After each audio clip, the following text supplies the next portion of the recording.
मुजफ्फरपुर के पतले गली से आ रही थी एक सफ़ेद कार। कार के अंदर थे 3 कुख्यात बदमाश। रास्ता खाली ही था। सड़क के एक तरफ काम कर रहे थे कुछ मजदूर।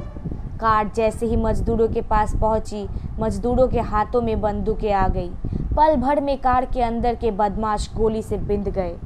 गोलियों की आवाज़ सुनते ही पास के घरों की खिड़कियां और दरवाजे बंद हो गए।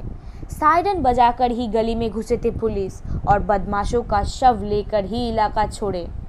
स्थानीय लोगों को पता ही नहीं था कि गली के किनारे मजदूरों की वेश में काम कर रहा था यूपी पुलिस का एक दल, जिसका नेतृत्व कर रहा था एक अति साहसी आईपीएस ऑफिसर, जिसको देश पहचानता है एनकाउंटर स्पेशलिस्ट नवनीत सकेरा के नाम से भी। यूपी के एटा जिले की एक छोटा सा गांव। उसी गांव में था एक स्कूल के एक शिक्षक के लूना मोपेड में हाथ देने की वजह से उनको मार खाना पड़ा था। रो रो कर वो भी कहे थे कि एक दिन वो भी एक लूना मोपेड खरीदेंगे। किसान की बेटे की दुस्साहस देखकर हैरान हो गए थे वो शिक्षक। मार खाकर भी उस लड़के ने उस दिन दिल लगाकर पढ़ाई किया था। लड़के की लगन को देखकर उस गांव में नहीं रखना चाहते थे उसके पिता मनमोहन सिंह सकेरा। उसको वो भेज दिया था दिल्ली के हंसराज कॉलेज में। लेकिन उस लड़के को एक दूसरे ग्रह के जीव जैसा देखने लायक चौंक उठा था काउंटर का क्लर्क। उसके घर का पता सुनते ही उसे घर वापस जाने को कहा।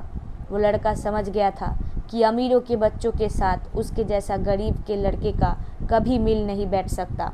अपमान सहन करके घर वापस आ गया था वो जिद्दी लड़का। 17 साल की उम्र में वो ठीक किया था कि वो इंजीनियर बनेगा। दिल्ली आईआईटी में भी वो गया था, पर एक सुबह ने उसकी पूरी जीवन बदल दिया। दिल्ली में आईआईटी में रहने के समय उसके पापा का एक कॉल आया था। फ़ोन के उस तरफ से आ रही थी रोने की आवाज़। उसके पापा ने उससे कहा था कि उन पर ज़मीन दखल करने का झूठा आरोप लगाया गया है। वो लड़का लोकल थाने में भी गया था, पर वहाँ से उन्हें धक्के मारकर बाहर निकाल दिया गया। उसके जीवन का मोड़ ही बदल दिया था वो सुबह। एमटेक छोड़कर ही घर वापस आ गए थे और शुरू कर दिया था यूपीएससी की प्रिपरेशन। पहली परीक्षा में ही पास कर गए। अगर वो चाहते तो वो आईपीएस भी बन सकते थे, पर उनके मन में चल रहा था पापा का बदला।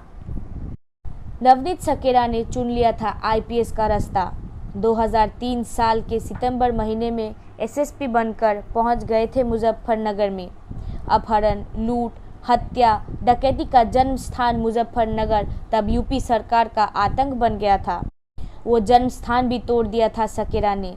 अपराध जगत के अपराधियों का टारगेट बन गया था छोटी लड़कियां, किशोरी और ना जाने कितनी ही औरतें।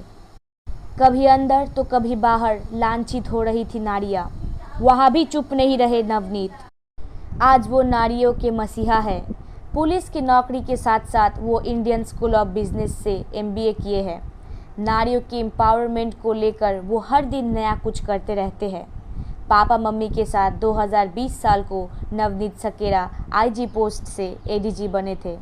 उनके माता पिता आज उनको लेकर अति गर्व महसूस करते हैं।